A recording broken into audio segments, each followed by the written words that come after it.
News, सच जरूरी है। नमस्कार, आप देख रहे हैं मिनट्स न्यूज नेटवर्क की है मिनट्स न्यूज टीवी। मैं हूं आपके साथ खुशी। तो आइए देखते हैं कुछ खास खबरें। कहते हैं सियासी बयानबाजी कभी झूठ नहीं बोलती और सियासी राजनीति दाव करने भी कभी झूठ नहीं बोलते। आपने सियासी बयानबाजी तो बहुत देखी होगी, बयानबाजी मैं भी करती हूँ, लेकिन बयानबाजी इस आंकड़ों की नजर से देखें तो लोकप्रियता के पैमाने पर पॉलिटिक्स पार्टी की स्टेज पर खड़ी है। आइए बताते हैं आपको। हाल ही में एक अच्छा मुद्दा चल रहा है पवार पर। पवार बोले हिडनबर्ग केस में विपक्षी की जेपीसी की मांग जो है वो बेकार गई है। कांग्रेस ने कहा है कि ये एनसीपी प्रमुख के अपने विचार हैं, लेकिन 19 दलों पर इस पर सहमत है। राष्ट्रवादी कांग्रेस पार्टी यानी रंकापा प्रमुख शरद पवार ने अडानी हिडनबर्ग केस में विपक्षी जेपीसी जॉइंट पार्लियामेंट कमेटी की ये जो मांग को बेकार बताया है। और उन्होंने एक कोई इंटरव्यू में भी कहा है कि जेपीसी के सत्तारूढ़ पार्टी की बहुमत होता है और सच्चाई सामने नहीं आ पाती। इस मामले की जांच के लिए सुप्रीम कोर्ट की कमेटी ही सही विकल्प है। उधर कांग्रेस और शरद पवार के प्रवक्ता जयराम रमेश ने भी कहा है कि ये उन पर विचार हो सकते हैं, लेकिन 19 पार्टियां इस पर एक मत हो चुकी है कि पीएम मोदी ने जुड़े हुए इस अडानी ग्रुप का मुद्दा बहुत ही गंभीर है। जयराम रमेश का भी कहना है कि 19 विपक्षी दलों के लिए एकजुट होने से कांग्रेस में बड़ी पार्टियां भी सामने आ चुकी है, जिस पर कांग्रेस इनमें सबसे बड़ी पार्टी है और हम संविधान के लोकतंत्र को भाजपा में हम शामिल करने के लिए एक साथ ही खड़े रहेंगे। उनका यह भी कहना है कि हम भारतीय जनता पार्टी के विभाजन करी और विनाशकारी राजनीति, सामाजिक और आर्थिक एजेंडे को बोलना होता है। तो टाटा बिरला के लिए ये इनके खिलाफ जब बोलते हैं तो किसी के बयान दिया और देश के लिए हंगामा मच गया। किसी ने बयान दिया और उस पर इन्होंने हंगामा में मचा दिया। ऐसे बयान से पहले भी दिया गया है, बहुत से बयान भी आ चुके हैं जिससे बहुत सारा बवाल भी मचा है। जिस मुद्दे को जो महत्वपूर्ण दिया गया है उसकी जरूरत ज्यादा थी और वहाँ पर भार नहीं दिया गया है।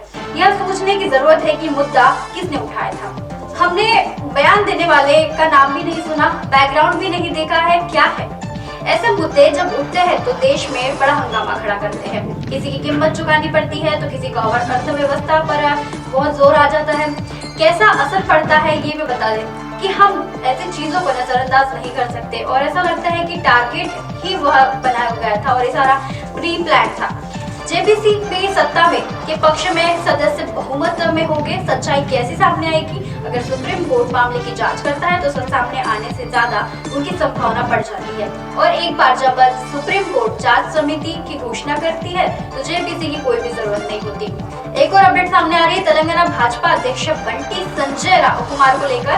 तो बता दें कि तेलंगाना भाजपा अध्यक्ष बंटी संजय कुमार को जमानत मिल चुकी है और उनका कहना है कि वह जब कोर्ट में उन्होंने बताया गया था कि कोर्ट को की गवाहों को नहीं धमकाएंगे और देश छोड़कर भी नहीं जाएंगे। इसका उनके बयानबाजी में देखा गया था कि तेलंगाना के भाजपा अध्यक्ष बंटी संजय कुमार को एसएससी पेपर लीक मामले में जमानत मिल चुकी है। विरंगल मैजिस्ट्रेट कोर्ट ने गुरुवार को 20,000 रुपए के बॉन्ड पर बंदी संजय कुमार को जमानत दे दी है। वकील श्याम सुंदर रेड्डी ने बताया कि आज रिलीज ऑर्डर जारी करने के बाद उन्हें कुछ शर्तें के ऊपर उन्हें जमानत मिल चुकी है। छोड़कर वह देश छोड़कर भी नहीं जाने वाले हैं, जांच में सहयोग करेंगे, गवाहों को भी नहीं धमकाएंगे। ऐसा बहुत से उन्होंने अपने बयान में बताया है। बंटी संजय तेलंगाना के करीमनगर के लोकसभा सांसद है। उन्होंने पुलिस को मंगलवार देर रात को एसएससी हिंदी पेपर लीक मामले में गिरफ्तार किया था। बुधवार को बंटी संजय समेत 4 लोगों को भी 2 हफ्ते की न्यायिक हिरासत में भेज दिया गया था। इसके बाद संजय राहत की वह हाईकोर्ट पहुंचे थे। हाईकोर्ट से उन्हें कोई भी राहत नहीं मिली थी। कोर्ट ने उन्हें स्थानीय कोर्ट में याचिका लगाने के लिए भी कहा था। साथ ही मामले की सुनवाई 10 अप्रैल को भी करने की बात कही थी। पुलिस की अगर मुताबिक बात करें तो पुलिस ने भी कहा है कि 4 अप्रैल को वरंगना में राज्य के सेकेंडरी स्कूल सर्टिफिकेट यानी एसएससी बोर्ड के हिंदी का एग्जाम शुरू होने से पहले ही कुछ ही देर पहले ही पेपर लीक हो गया था। पुलिस ने इस मामले में बंटी संजय कुमार को भी इस आरोप में बनाया गया था और आरोपी बनाया गया था। पुलिस की रिमांड पर रिपोर्ट की दावा अगर बात करें तो संजय ने 2 लोगों के साथ मिलकर पेपर लीक करने का यह प्लान बनाया था। पुलिस ने कहा था कि पहले भी ऐसे कोई प्लान और साजिश भी रची जा चुकी है और उनका ये भी कहना है कि इसके जरिए आरोपी लोगों के बीच अफवाह और अशांति फैलाना चाहते हैं। इस मामले में 10 लोगों को आरोपी बनाया गया है। इन पर आईपीसी की धारा 120 आपराधिक साजिश और 420 धोखाधड़ी यानी और 505 की धारा के तहत उन पर मामला भी दर्ज कर दिया गया है। बता दें कि प्रधानमंत्री नरेंद्र मोदी आज यानी 8 अप्रैल को वह दौरे पर रहने वाले हैं। वे हैदराबाद में वंदे भारत ट्रेन की हरी झंडी दिखाने वाले हैं। मोदी के इस दौरे पर ठीक जबकि 3 दिन पहले ही बंटी संजय की गिरफ्तारी को तेलंगाना के राजनीतिक गर्म माहौल भी वहां पर गर्माया हुआ है। बता दें कि राज्य में इसी साल आखिरी महीने में विधानसभा चुनाव भी होने वाले हैं। और एक अपडेट सामने आ रही है बीजेपी को लेकर। बीजेपी में 54वां स्थापना दिवस मनाया जा रहा है, जहां पर मोदी ने भी कहा है कि भाजपा हनुमान जी के कैन डू एटीट्यूड की तरह काम करती है, सबकी मदद करती है। भाजपा का कहना है कि भाजपा ने गुरुवार को अपने 54वां स्थापना दिवस को मनाया गया। इस पर मौके पर पीएम मोदी कार्यकर्ताओं के 45 मिनट तक संबोधित किया गया था। हनुमान जी की जयंती पर उन्होंने कर्मों पर भी उनका उदाहरण भी दिया था, एग्जाम्पल भी दिया था और उनको बताया गया था कि कार्यशैली का उन्होंने उस पर जिक्र किया था। उन्होंने कहा था कि भाजपा हनुमान जी के कैन डू एटीट्यूड पर वह काम करती है और बता दें कि यह कोशिश भी करती रहती कि वह सबकी मदद करेगी। पीएम ने जनसंख्या की आज की भाजपा की बात कही तो उन्होंने कहा है कि कार्यकर्ताओं की अति आत्मविश्वास में ना करें, क्योंकि लोगों से जुड़े रहे। कांग्रेस और दूसरे विपक्षी दलों पर निशाना साधा है। और एक अपडेट सामने आ रही है, झूठे आरोप लगाए जा रहे हैं। झूठे आरोप लगाकर बार बार गलती कर रहे हैं राहुल। अडानी केस पर सीतारमण का हमला हो चुका है। कहा है कि गड़बड़ी कांग्रेस सरकारों वाले राज्यों में ही है।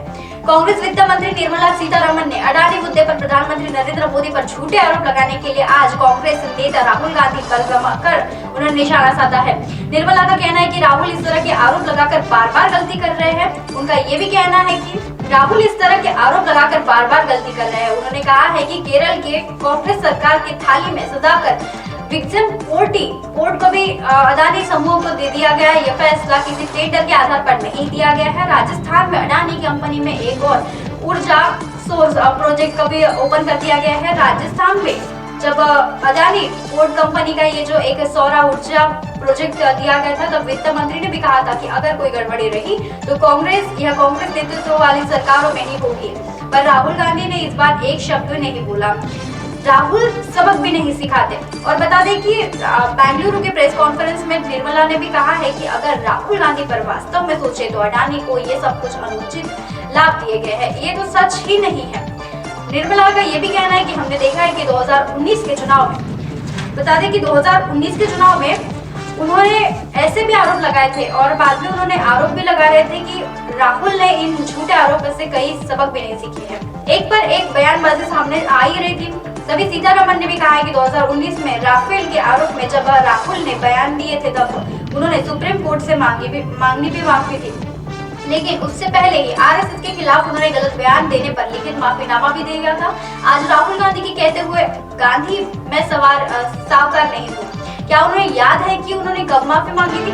निर्मला ने भी कहा था कि 2019 में पीएम मोदी को लेकर गलत बयानबाजी भी की थी और कांग्रेस नेता एक बार फिर वह गलती दोहरा रहे हैं।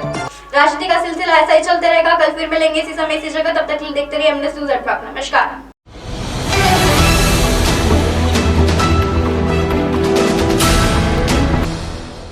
ये है एमएनएस न्यूज़ नेटवर्क और आप देख रहे हैं एमएनएस न्यूज़।